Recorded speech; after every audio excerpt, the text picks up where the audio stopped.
السلام علیکم ناظرین، آپ دیکھ رہے ہیں پروگرام لائیو جامی، میں آپ کے ساتھ محمد اجمل جامی۔ آج کے سیاسی منظر نامے پر نظر دوڑائیں تو صورتحال بددستور انتہائی دلچسپ ہے۔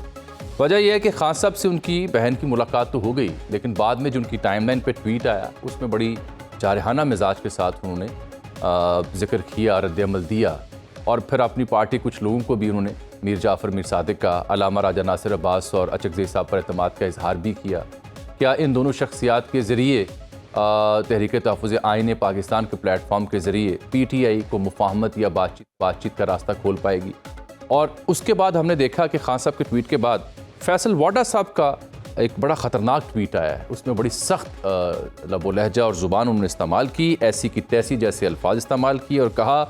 کہ بدماشی کا جواب ڈبل بدماشی۔ مفہوم یہ ہے کہ سیاسی بات نہیں ہو پائے گی خان صاحب سے، سیاسی بات کریں گے تو ملاقاتوں پر پابندی عائد کر دی جائے گی، لیکن ان کا جو آخری جملہ ہے وہ بڑا معنی خیز ہے۔ فیصل واڈا صاحب یہ کہتے ہیں کہ نوٹیفیکیشن کرنے والوں کو کہا تھا کہ یہ جلد آ رہا ہے، اب اس کو رول کر کے حلق سے نکالنے کی تیاری مکمل کر لیں۔ اب یہ کس کے لیے پیغام ہے، میں سمجھنے سے قاصر ہوں۔ پتہ ہم دیکھتے ہیں کہ آج توقیر شاہ صاحب جو کہ پرائم منسٹر کے سیکرٹری ہیں اور ان کی کابینہ میں قریبی مشیر ہیں، ان کے توسط سے انصار عباسی صاحب نے خبر شائع کی ہوئی ہے کہ اختلافات پر مبنی جتنی بھی خبریں ہیں یا تاخیر پر مبنی وہ جو ایک نوٹیفیکیشن زیر بحث ہے وہ افواہیں مسترد انہوں نے کی۔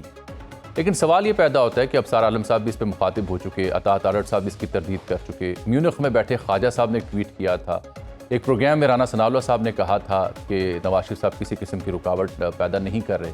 سوال یہ پیدا ہوتا ہے کہ 27 تاریخ کو ایک اہم ترین عہدہ ختم ہوتا ہے، اس سے پہلے آئینی ترمیم آ چکی ہے۔ آج جب میں آپ سے مخاطب ہوں تو آج 3 دسمبر ہے، 7 روز گزرنے کے باوجود بھی انتہائی اہمیت کے حامل معاملے میں تاخیر کیوں برتی جا رہی ہے؟ اسی وجہ سے افواہیں جنم لیں، اسی وجہ سے قیاسیوں نے جنم لیا، اسی وجہ سے وزراء کو وضاحتیں دینا پڑیں، تردیدیں کرنا پڑیں، اور یہی وجہ ہے کہ پھر یہ خبر جو کہ موضوع بحث نہیں بننی چاہیے تھی وہ موضوع بحث بنی۔ اس میں وزراء کی اور حکومت کی اپنی لاپرواہی یا بے ترتیبی یا میں کیا کہوں اس کے اوپر، اب میرے پاس الفاظ کی کمی ہے، وہ شامل حال ہے۔ اس کے علاوہ کوئی دوسری صورت مجھے نظر نہیں آتی۔ پھر ہم ساتھ دیکھتے ہیں کہ پیرالل جو ملک کی اکانومی کا سٹرکچر ہے اس کے اوپر کھلے عام گفتگو شروع ہو جاتی ہے، not from the opposition but from with in the ranks of the government. اور اس میں ایس آئی ایف سی کے سربراہ بھی ایک بزنس کونسل کی میٹنگ میں ایف بی آر اور ٹیکسیشن اور سرمایہ کاروں کو درپیش مسائل کے اوپر کھل کر بولتے ہیں۔ ساتھ ہم دیکھتے ہیں نئے صوبوں کے اوپر بہت زور سے بحث ہو رہی ہے میڈیا ہاؤسز کے اندر، 28ویں ترمیم کا بگل بھی بجایا جا رہا ہے۔ So what exactly is happening? اور ایک موقع ایسا آتا ہے کہ اچانک پچھلے 24 سے 48 گھنٹوں میں یہ خبر بھی ہم سنتے ہیں کہ وزیر خزانہ از ان ہاٹ واٹرز۔ کیا وجہ بنتی ہے کہ سال ڈیڑھ بعد ہم وزیر خزانہ کو اتار دیتے ہیں اور اکانومی آگے نہیں چلتی؟ تو واٹ ایگزیکٹلی از ہیپننگ، اس سلسلے میں آج بات کرنے کے لیے میں نے زحمت دی سینئر سیاستدان، انہوں نے سسٹمز دیکھ رکھے ہیں، اکانومی کے ماڈلز بھی، جناب اسد عمر صاحب، ان سے ہم بات کرتے ہیں۔ ان کا ایک ٹویٹ بھی بڑا مشہور ہے ان دنوں، جب وہ خان صاحب کے دور میں ایسی ایک اپوائنٹمنٹ ہونے جا رہی تھی تو ان کا اور شاہ صاحب کا مکالمہ کیا تھا۔ اسد عمر صاحب، میں آپ کو خوش آمدید کہتا ہوں پروگرام میں، آپ نے وقت دیا۔ یہ فرمائیے گا کہ یہ جو موجودہ منظرنامہ ہے نوٹیفیکیشن کے ہنگام، اس میں تاخیر وجہ بنی ہے افواہوں کی، حکومتی وزراء کی تردیدیں وجہ بنی ہیں، یا ہم جیسے صحافیوں کا اس موضوع پہ بات کرنا اصل جرم ہے؟ نہیں، دیکھیں یہ حکومت کا، اور یہ پہلی دفعہ نہیں ہو رہا۔ آپ کو پتا ہے کہ 27ویں ترمیم کی بات سب سے پہلی دفعہ میں نے کب سنی تھی؟ جب 26ویں ترمیم آئی نا، تو اس کے کوئی 1 ہفتے بعد کی بات ہے۔ ہم لوگ وہاں پر بیٹھے ہوئے تھے، اسلام آباد میں ایک شادی ہو رہی تھی، تو ادھر ایک حکومتی ایم این اے بھی وہاں موجود تھے، اور انہوں نے کہا کہ جی ہمیں کہا گیا کہ اگلے 2 ہفتے ذرا سا ملک سے باہر نہیں جانا کیونکہ ہو سکتا ہے 27ویں ترمیم بھی آ جائے۔ مطلب اس کے اوپر کام اور بات چیت جو ہے وہ 1 سال پہلے سے چل رہی تھی، اور آخر میں وہ ترمیم آتی کیسے ہے کہ سینٹ کے فلور پہ کھڑے ہو کے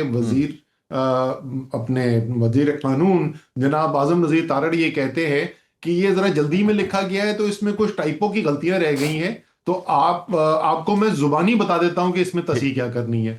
تو 1 سال سے جس ترمیم پہ کام ہو رہا تھا وہ آخر میں اتنی جلدی سے لائی جا رہی ہے کہ اس کے اندر جو ہے وہ ٹائپنگ بھی ٹھیک نہیں ہوئی بھی،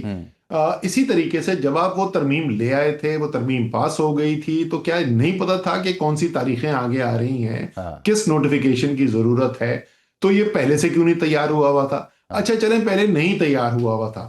اگر وہ وقت آ گیا تھا اور اجمل جامی صاحب جو ہیں اب وہ ٹی وی پروگرام میں اور ویلاگ میں اس کا تذکرہ کر رہے تھے اور اس پہ بات چیت کر رہے تھے،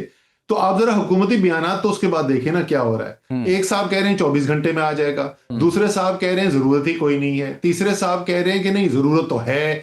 اب یہ تو بالکل ایسے لگتا ہے کہ میں جیسے کہہ رہا تھا نا کہ اگر کوئی کوشش بھی کرتا کہ کوئی ایسا ماحول کریٹ کر دیا جائے، ایک ایسی صورتحال پیدا کر دی جائے جس میں سارے ملک کے اندر جو ہے وہ افراتفری اور بے چینی کی ایک کیفیت پیدا کر دی جائے کہ پتہ نہیں کیا ہونے والا ہے، ہو سکتا ہے کچھ بھی نہ ہو، میرے خیال میں کوئی بہت بڑی چیز شاید نہیں ہونے والی، لیکن ماحول ایسا بنا دیا گیا ہے۔ اب یہ محنت کر کے جان بوجھ کے بنایا گیا ہے یا یہ نااہلی سے بن گیا ہے، یہ آپ بہتر بتا سکتے ہیں۔ نہیں، بات آپ ٹھیک کر رہے ہیں کہ اگلے 24-48 گھنٹوں میں معاملہ تو طے پا جائے گا، لیکن جو تاخیر ہوئی ہے اس نے معاملے کر دیا نا، شکوک و شبہات کو جنم دیا، اور شاید اسی لیے جو آپ کا ٹویٹ ایک بڑا مشہور ہے ان دنوں، جب آپ کی سرکار تھی، پی ایم صاحب اور آرمی چیف کے درمیان جو ڈی جی آئی سی کی تقرری کا معاملہ ہوا تھا، تو آپ نے لکھا ہوا ہے کہ اس میں شاہ صاحب اور آپ باہر آ رہے تھے، تو شاہ صاحب نے کہا کہ اسد جی معاملہ تو حل ہو گیا لیکن دراڑ تو پڑ گئی نا، تو تب آپ کو احساس،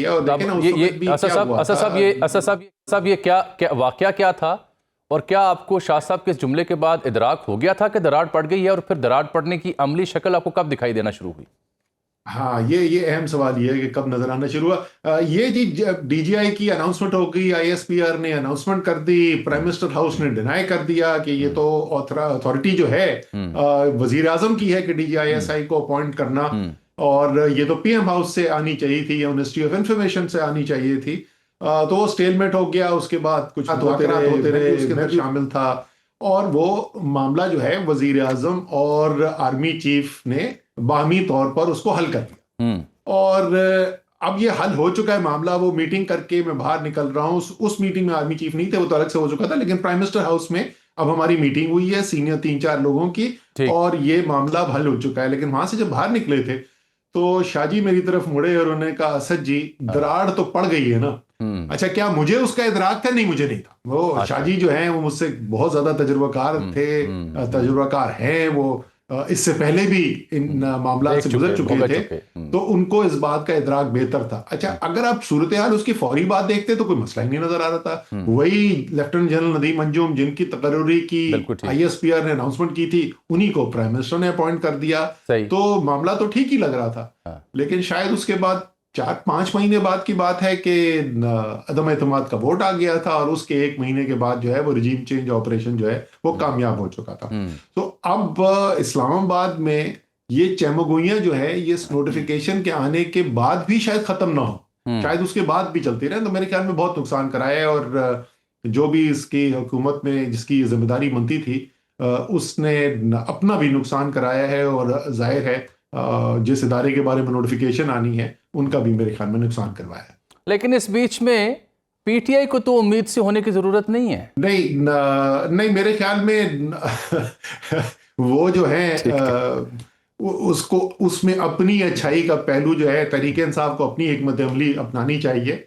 ظاہر ہے سیاسی جماعت ہے، جو صورتحال پیدا ہوگی اس سے ان کے اوپر بھی اثر ہو سکتا ہے، اور اس میں پھر انہوں نے کیسے بہتر فیصلے کرنے ہیں وہ تو ضرور کرنے چاہیے، لیکن اس خوش فہمی میں رہنا کہ کچھ کیونکہ ہو گیا ہے تو خود بخود ہی ہمارے لیے کوئی بھلا ہو جائے گا، تو وہ خود بخود تو نہیں ہوتا۔ بالکل ٹھیک، خود بخود نہیں ہوتا۔ اچھا،